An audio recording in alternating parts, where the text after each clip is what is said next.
仁波切好，你好，各位观众大家好。请问仁波切，我们如何安置加持品与结缘品等三宝所依呢？我们常常有机会拿到很多的殊胜加持物哦，不晓得如何如法的供养呢？好，这个方面来说的话，其实很多的信众都有同样的问题，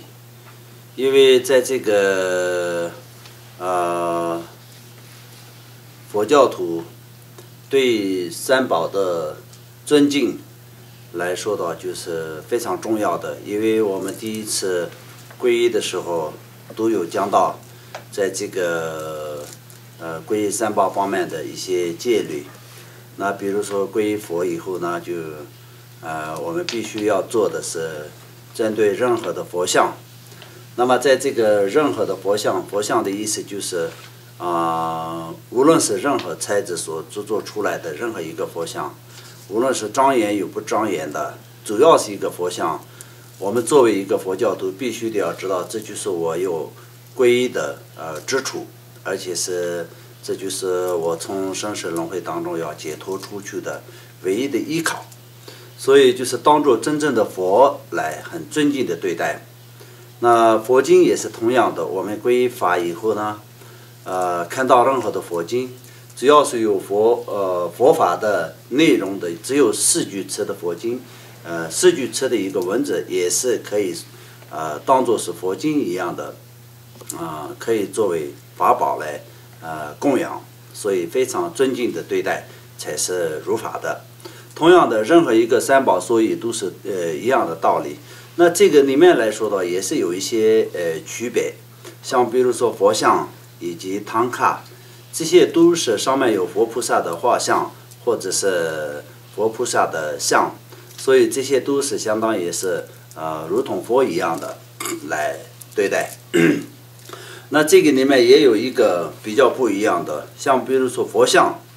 那我们就是皈依佛的时候，如果是想佛释迦牟尼佛的像，或者是阿弥陀佛的像，是佛陀的像，这个是我皈依的对象。那今天如果是观音菩萨的像，那这个那应该是当作是佛，还是当作是什么菩萨，或者是当作什么？那就是要去这样想到，那也是同样的。我们就是皈依的时候，如果是一个大乘的皈依者，那一切菩萨都是深切，所以深切是我们皈依三宝里面的其中一个。那同样的道理，就是在所谓的法器都是佛菩萨的法器。然后同样的三宝所依当中也是有相当供品方面的，像比如说这个是一个摩尼宝，对吧？那这个是一个摩尼宝，摩尼宝是拿来做什么呢？这就是我们就是供养佛的供品，又并不是说放在那里供养这个的那就是这个，还有这个是八吉祥，八吉祥也是同样的，我们拿来可以作为供养佛的，并不是说把八吉祥摆在那个佛柜上，然后我们在前面供养八吉祥，不是这样的。我们用了八吉祥供养佛，所以就首先第一个呢，就是要有佛像，然后再还有那个佛经佛塔，这些都是我们供养的对象。那这些像比如说法轮也好，还有那个七珍八宝也好，然后相当这些摩尼宝也是记在那个八宝里面，七珍里面也有。那这些都是主要的供养的供品，所以这两个来说的话，也是有一点点的区别。但是现在很多人来说的话，最主要的问题就是相当就是参加一个法会也好，参加任何的佛教的团体里面的任何活动的时候，一定是会拿到很多的圣物，像比如说甘露丸，还有金刚接就是金刚接是用这样就是现做出来的，那就是要加持好的。那无论是任何一个金刚接，或者是任何一样的甘露丸，都是圣物。那这些来说到，就是相当就是这个是携带在自己的身上的。那当然有些人觉得是金刚绳呢，就是带着在身上的时候，是不是不能去比较不干净的地方？有这种想法那甚至有些人问说带着金刚绳是不是不能去洗手间等等这种问题也有，但是这个是其实来说的话，这个是并没有什么问题，主要是你自己人在什么地方，金刚戒呢就是带着身上是最好的。金刚戒它的作用是什么呢？它的作用呢就是主要是保护你自己的。保护你自己的话，你是需要任何时间都是需要保护的，所以就这个是随时都可以带的。那真正的讲到就是以佛菩萨的跟自己的关系来说的，自己是一个众生，长期需要保护。那对于佛菩萨来说的话，就是清净与不清净的这种分别念是完全没有的，已经是完全远离了一切的执着，所以就是获得了佛菩萨的果位。所以如果是一个金刚戒上面有没有佛菩萨的存在，是有，但是在金刚戒来说的话，就是专门保护自己的一个物品，所以就是可以携带在身上的时候，那就是并不是说是有些地方可以去，有些地方不能去，没有这个问题的。那这个里面来说的话，就佛像跟汤卡来说的话，那带回来以后呢，就必须得要放在在自己的家里面是最高的地方。有些我曾经就是去一些师兄的家里面的时候呢，发现他们一进门的时候，在鞋柜的上面供养佛菩萨，然后在鞋柜的这个平台上就是摆一些供品的，这种也有。但是这些来说的话，就只是不懂，他们不懂这样做是如法或者不如法，然后他们以为这里刚好有一个空间，然后这个空间就比较不会影响到，所以就把这个汤卡直接放上去挂上去，这种其实这种来说的话就并不是特别好，因为本身来说的话就在一个家庭里面来说的话就选择是门的方面是可以说是比较低的地方，然后最里面的那就是所谓的比较高的地方。一个家里面一个屋子里面的高低来说的有这个门跟还有最里面这两个来分摆，所以就是佛堂的位置是当然是要最里面是最好的，最里面呢就是属于可以说是最高的地方相当就是一个家庭里面就是一个家人里面来说的话，也是父亲坐的位置应该是可以算是比较高的，那当然是父亲不会坐在那个门口嘛，同样的道理所以就汤卡跟佛像都是放在比较高处然后如果是有单独的佛堂呢，当然是最好。如果没有单独的佛堂的话，那放在那个书柜上面，或者是比较高处是如法的，然后放在比较就至少就是超过自己的腰部以上的位置。那因为就是这个来说的，就是有空间的压力，或者是屋子太小，或者是家里有很多人。但是没有太多的房间的话，只能是以这样来处理，相当就是书柜上比较高的地方，或者是在墙壁上直接弄一个平台，然后就比较高的地方，然后这里供上去也是可以的。那其他拿到的这些贡品来说的话，那这些来说的话，虽然有加持，但是也是没有像佛像跟汤卡那么的怎么说呢严重，因为这些来说的话，你就可以摆在任何地方都可以的。那还有佛像的话，就是现在有很多的佛牌呢就是很小，所以携带在身上，携带在自己的身上的任何一个东西都可以随时都可以带在自己的身上，这个是没有什么问题。但是你拿下来的时候不能放在比较低的地方，拿下来的时候就是要放在比较高的地方，或者如果是有些人长期携带佛像的话，那就晚上睡觉的时候也是，你拿下来的时候也是不能放很低的地方。那当然是说每天白天的时候就是带在身上，衣服也是穿在上面，那么人也是去任何地方都是跟着一起，那个时候就是不用担心是说不如法，因为在自己的身体里面来说的脖子是可以说是最高的，所以就是戴在脖子上，或者是戴在自己的怎么说呢？那个心剑的这个心的前面，这是可以说是非常在一个身体当中来说的话，就是最高的位置。那但是你拿下来以后呢，不能放在衣服的下面，必须得要放在衣服的上面。如果是你睡觉的地方没有比较高一点的那种台阶或者是可以放的地方的，至少放在你的衣服的上面，所以不能放在衣服的下面，这个是非常重要的啊。另外呢，就是像金刚戒，很多人也是有问过，金刚戒呢自己用过以后，刚好有一些朋友或者是其他的亲人生病，或者他比较需要的时候，我用过的金刚戒可不可以送给他？这样有说，但是这个来说的话不可以的，因为金刚戒呢你已经用过以后，这就是你的怎么说呢，那个护身符，所以你的这个护身符，你自己用过以后送给人家的时候，对人家是只有影响没有帮助的，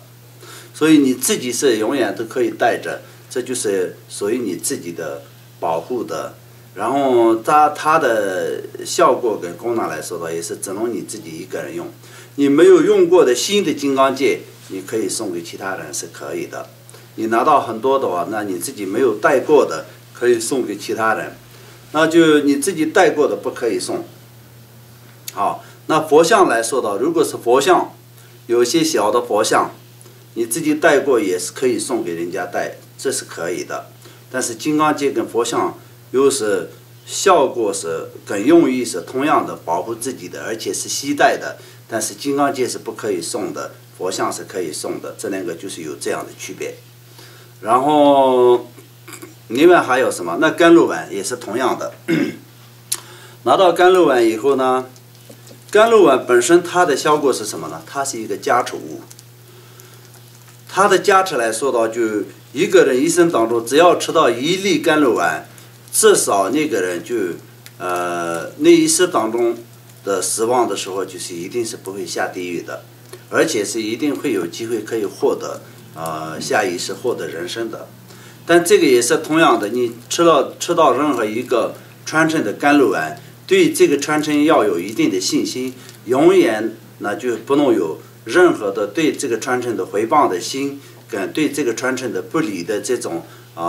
心跟这些，如果有的话，也是会破坏戒律的。所以甘露丸跟这个传承的这个戒律是有直接的关系的。所以吃到很多的甘露丸的时候，必须得要知道这个是哪一个宗派的。像比如说藏地的话，就是有四大教派，主要是有四大教派嘛，尼玛的萨迦的，还有给鲁的，还有噶举的，就有四大教派里面。那你如果是今天有吃过噶举派的甘露丸，你们从今以后对噶举派不要有任何的怎么说呢，不好的想法。那当然是作为一个佛门弟子，一定不会有不好的想法。但是呢，这个有的时候就不知不觉的我是尼玛派的，跟格鲁派应该没有什么关系吧？那就是甚至很多人想我自己的传承是比较好的，其他的传承也许可能是没有像我的传承那么好，或者是它不太好吧，有等等这种说法。这些来说的也是不是说特别严重，但是也是会破坏戒律的。也许可能你们已经吃到过他们的甘露丸，那如果是可以得到过灌顶或者是苦传这些有佛法的传承的，有能够可以接触到这些传承的话，那就更不用讲，戒律上需要更注意。但是刚是能够吃到一个甘露丸，也是一定要这样的去注意。另外呢，就是甘露丸在家里面收藏或者是可以供养的方法来说的，也是甘露丸可以供在佛堂里面。现在有很多的非常漂亮的玻璃瓶，或者是怎么说呢，还有很多的那种容器嘛，非常庄严的容器，放在这些容器里面可以供养在佛堂上，或者放在佛塔里面供养在那个佛堂上，都是非常有功德的，可以供养，而且是需要的时候可以吃，然后甚至可以分享给其他的人，那就是任何一个众生得到甘露丸都是有好处，所以非常非常殊胜的。好。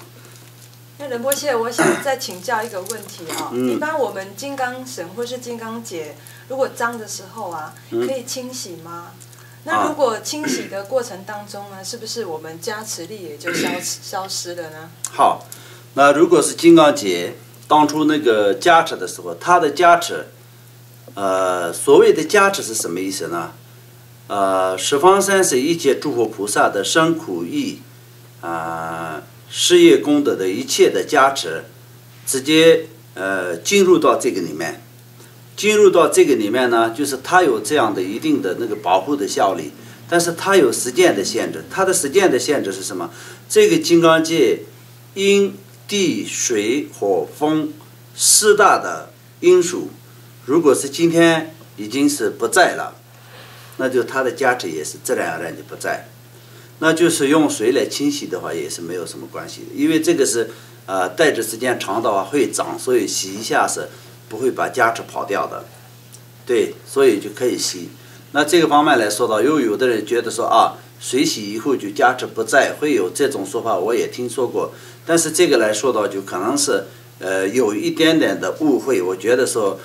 本身来说到，就地水火风四大的因素，把这个东西如果是会坏不在的时候，它就是不存在这个加持物，不存在这个加持。除了这个以外，就是有存在这个加持。所以金刚界再旧也好，或者再长也好，它的加持永远都会存在的。但是你就是为了要干净一点，用水来洗一下也是没有什么关系的，对。今天很谢谢仁波切的开示能够让我们能够很清楚的了解，我们要帮助一个众生的时候，我们一定要用正确的方法千万不要用自己认为的方法来做这样子可以对他人呢能够得到更大的利益与加持那接着还有一个问题想请教仁波切当我们加持品或是这些结缘品不小心损坏的时候我们要怎么样子的处理呢？好，好，那这些来说的，如果是一个有印在佛像的一个纸张也好，它也是佛香那就是如果是有印一些那个佛经的纸，也是佛经，但这些都是一定会毁坏的。那毁坏的时候怎么去处理？那就是在一个城市里面，没有太多最好的方法来处理。唯一的最好的方法都是火化，火化完了以后，把这个灰尘变成灰尘以后呢，就没有关系了，因为相当就是我刚刚讲这个金刚界一样，这个东西本身有价值，也可以说这个上面有佛菩萨的称赞，但是这个如果是今天是以那个四大的因素它不在的不见的时候，它那些一切的价值都是退回去的，而且是在所称在这个佛像上面的这些本身的这些智慧本尊，也是回归到智慧本尊上面去，所以就没有关系的，可以这样来处理。对。我们今天非常谢谢我们公博仁波切的开示也让我们能够如理如法的学习到这些事物。好，谢谢大家。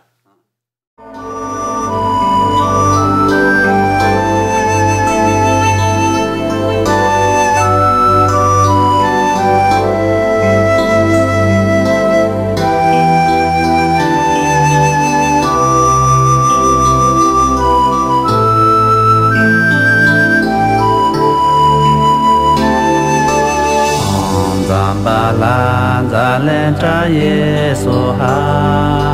Om Zambala Zalenta Yaho Om Zambala Zalenta Yesuha Om Zambala Zalenta Yaho